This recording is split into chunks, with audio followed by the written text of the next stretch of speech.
Imagine waking up to the same morning you've always known. The alarm clock buzzes, sunlight spills through the blinds, and outside, birds scatter across the glowing sky. But then, without warning, the light flickers. The sun that has always been the center of our existence, the very source of life itself, suddenly collapses, not in a fiery explosion, not in some cataclysmic supernova, but silently, invisibly, transforming into a black hole.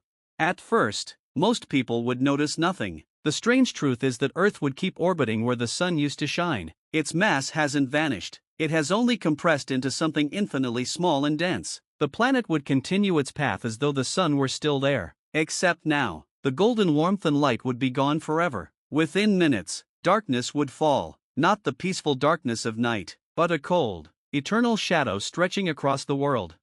Temperatures would begin to plummet. The air, once crisp and breathable, would tighten in the lungs, crops would wither within days, oceans would begin to freeze from the surface downward, and animals would scatter in blind confusion. Governments would scramble, announcing emergency measures. But how can you plan for the end of light itself? Entire cities would try to create artificial suns, massive orbiting mirrors, reactors blazing into the sky, but nothing could compare to what we lost. Humanity would feel, for the first time, the weight of a void staring back at us.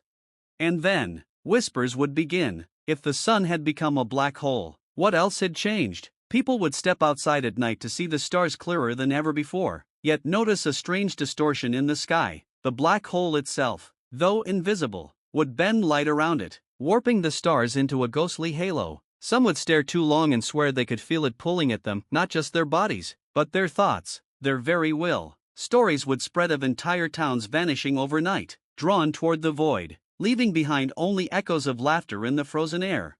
Religions would erupt in chaos. Was this divine punishment, or the birth of something new? Scientists would clash with mystics, governments with cults. Some would see opportunity in the black hole, believing it a doorway, a cosmic gateway into another universe. Expeditions would be launched, entire missions designed to fly directly into the black maw. Cameras would transmit images until the very last second, stretching, distorting, slowing down before silence. No answers, no return.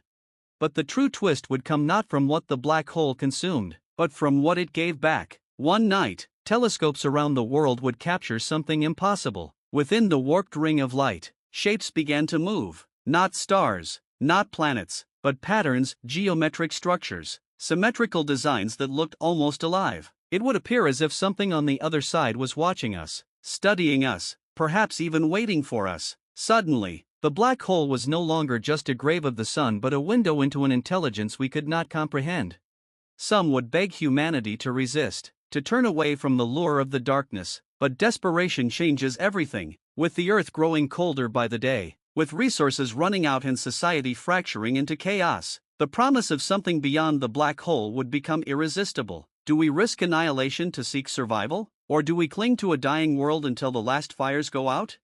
The final irony is this: if the sun had exploded in a supernova, our end would have been quick, fiery, absolute. But this quiet collapse into a black hole leaves us suspended between death and discovery, each day colder, each night darker, and every human heart torn between fear and hope. And maybe, just maybe, that's what the universe intended all along, not to destroy us in a blaze of fire, but to test whether we would embrace the void or be consumed by it.